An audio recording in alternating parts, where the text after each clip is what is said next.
தினமொரு வேத வசனம். நான் தலை குனிந்த போது என்னோடு கூட வந்தே நான் குனிந்த.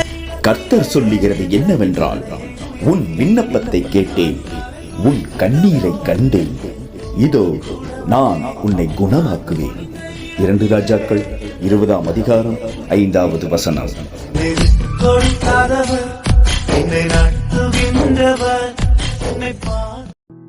இயேசு கிறிஸ்துவின் நாமத்தினாலே இந்த காலை வேளையில கர்த்தருடைய வார்த்தைகளை கேட்கும்படியாய் வந்திருக்கிற உங்கள் எல்லாருக்கும் இயேசுவின் நாமத்தினாலே அன்பின் வாழ்த்துக்களை சொல்லிக் கொள்கிறேன்.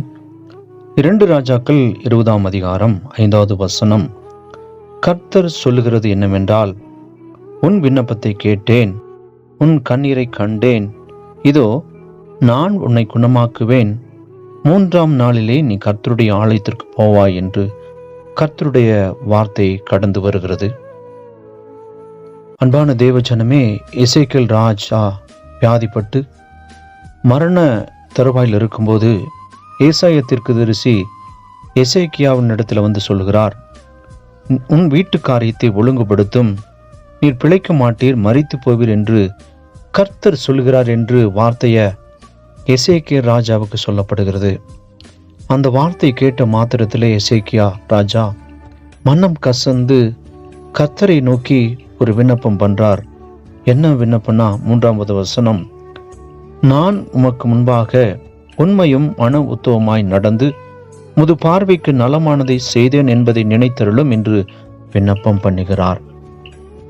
ஆண்டவர் சமூகத்துல இந்த காலவெளியிலே நம் தனிப்பட்ட வாழ்க்கையாகட்டும், குடும்ப வாழ்க்கையாகட்டும், வேலை ஸ்தலமாக இருக்கட்டும், வியாதியாக இருக்கட்டும், கண்ணீரின் பாதை கூடாக நடந்து செல்லக்கூடிய காரியமாய் இருக்கட்டும், எந்த காரியமாய் காணப்பட்டாலும் தேவ சமூகத்தில் விண்ணப்பத்தை வைக்கும்போது அந்த விண்ணப்பத்திற்கு ஆண்டவர் பதில் தருகிற தேவனாய் இருக்கிறார்.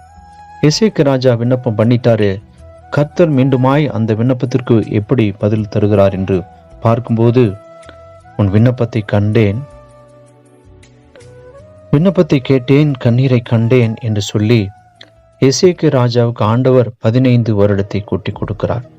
அன்பான தேவ ஜனமே, இந்த வார்த்தைகளை கேட்டுக்கொண்டிருக்கிற நமக்கு ஆயுசு நாட்கள் பெருக வேண்டும் என்றால், குடும்பத்திலே சமாதானம் வர வேண்டும் என்றால், குடும்ப உறவுக்குள்ளாக சுமூகமான சூழ்நிலை உருவாக வேண்டும் என்றால், கர்த்தரை நோக்கி விண்ணப்பம் செய்யும்போது கர்த்தர் விண்ணப்பத்தை கேட்டு நமக்கு இந்த காலை வேளையில பதில் தருகிற தேவனாயிருக்கிறார்.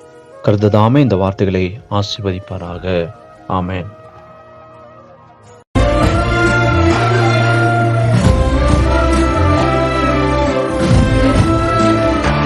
கர்த்தர் உங்களையும் உங்கள் குடும்பங்களையும் ஆசீர்வதிப்பார்.